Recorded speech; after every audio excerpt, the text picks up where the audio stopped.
सोते सोते क्यों लगता है इंसान को अचानक झटका। दोस्तों, क्या आपके साथ कभी ऐसा हुआ है कि आप गहरी नींद में सो रहे हो और आपको जोर का झटका महसूस हुआ हो, या फिर आप चौंक गए हो जैसे मानो किसी ने आपको हिला दिया हो? अगर हाँ, तो क्या आपने इसके पीछे की वजह जानने की कोशिश की है? क्योंकि बिना वजह तो हमारे साथ कुछ भी नहीं होता। दरअसल ऐसा इस वजह से होता है कि आपकी कॉन्शियसनेस यानी कि जागरूकता बाहर से अंदर की ओर जा रही होती है और अंदर जाते जाते वो धीरे धीरे गिर जाती है, जिसकी वजह से आपको नींद आ जाती है। लेकिन उस पल में आपका शरीर जो है वो ये समझता है कि आप अभी एक्शन कर रहे हो, यानी कि उसे लगता है कि आप कोई काम कर रहे हो, जिसकी वजह से आपकी कॉन्शियसनेस को अंदर गिरने वो नहीं देता और फिर से बाहर लाने की कोशिश करता है, जिससे आपको झटका लगता है।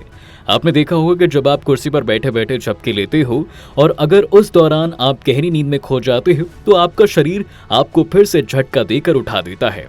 मेडिकल फील्ड में इसे हाइपनिक जर्क कहा जाता है और इसके साइंटिफिक प्रोसेस का नाम है माइक्लोनस। अब अगर इसे आध्यात्मिक नजरिए से समझें तो आपका शरीर आपके अंदर की जागरूकता को गिरने नहीं देना चाहता, लेकिन बता दें कि ध्यान में आपको इसकी ही जरूरत पड़ती है। यानी कि आप जो मंत्र जाप करते हैं वो एक साधन है, ऐसा साधन जिसकी मदद से आप अपने शरीर को उल्लू बनाकर अपनी जागरूकता यानी कॉन्शियसनेस को अंदर की तरफ गिरा देते हैं। जब आप आंखें बंद करके धीरे धीरे मंत्र बोलते हैं तो आपके शरीर को यह पता भी नहीं होता कि आप जागरूकता को अंदर ले जा रहे हैं, और एक वक्त आता है कि जब मंत्र बोलते बोलते आप एकदम चुप हो जाते हैं, आपका शरीर भी शांत हो जाता है और आप पूरी तरह से ध्यान में लीन हो जाते हैं। यही कारण है दोस्तों कि ध्यान करने के लिए मंत्र का इस्तेमाल किया जाता है। ध्यान मंत्र के बाद शुरू होता है। वो मंत्र जो जाप करते हैं वो ध्यान नहीं होता, उसके बाद ध्यान होता है। वैसे साइंस की भाषा में कहें तो हाइपनिक जर्क यानी कि नींद में झटके आने की कई वजहें हो सकती हैं। दरअसल नींद के दौरान आपका शरीर बिल्कुल स्टेट मोड में होता है।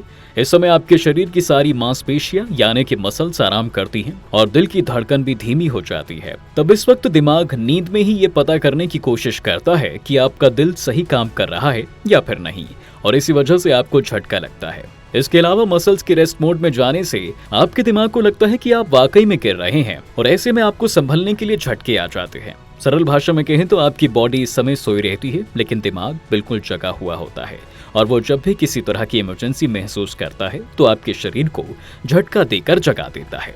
दोस्तों, ये तो हुई सोते समय झटके आने की बात, लेकिन आप में से कई लोग ऐसे होंगे जिनकी नींद रात के 3 से 4 बजे के बीच खुल जाती है और फिर वो लोग परेशान या बेचैन हो जाते हैं। आपने कभी सोचा है कि ऐसा क्यों होता होगा? कहते हैं कि 3 से 4 बजे के बीच का समय दिन का तीसरा पहर होता है। जी हाँ, और शास्त्रों के अनुसार ये वक्त बहुत अशुभ माना जाता है। ऐसा सिर्फ सनातन धर्म में ही नहीं बल्कि और भी धर्मों का कहना है। उनके अनुसार ये वक्त बेहद खतरनाक होता है। ईसाई धर्म के लोग भी इस समय को अशुभ मानते हैं क्योंकि रात के 3 बजे ही जीसस क्राइस्ट की मृत्यु हुई थी। कहा जाता है कि 3 से 4 बजे का वक्त शैतानी ताकतों और भूत प्रेतों का होता है। इस समय दुनिया की सारी नकारात्मक शक्तियां अपने चरम पर होती हैं और इसके ठीक उल्टा इंसान का शरीर इस दौरान सबसे अधिक कमजोर भी होता है। कई लोग इस समय बेचैनी और घुटन महसूस करते हैं। कुछ लोग तो अचानक उठकर बैठ जाते हैं और उन्हें पसीना निकलने लगता है।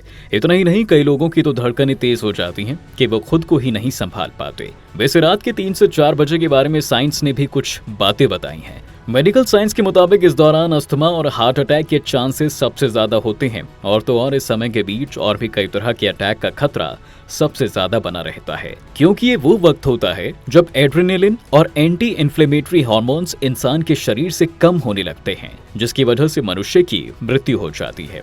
पैरानॉर्मल रिसर्चर्स इस समय को डेविल्स आवर या फिर डेड टाइम कहते हैं। उनका मानना है कि 3 से 4 बजे के बीच भूतिया गतिविधियां सबसे ज्यादा होती हैं, और तो और ज्यादातर बुरे सपने भी इसी बीच ही आते हैं। तो दोस्तों, आपको ये जानकारी कैसी लगी हमें कमेंट करके जरूर बताएं। साथ ही वीडियो से जुड़े सवाल हमें कमेंट करके पूछना ना भूलें।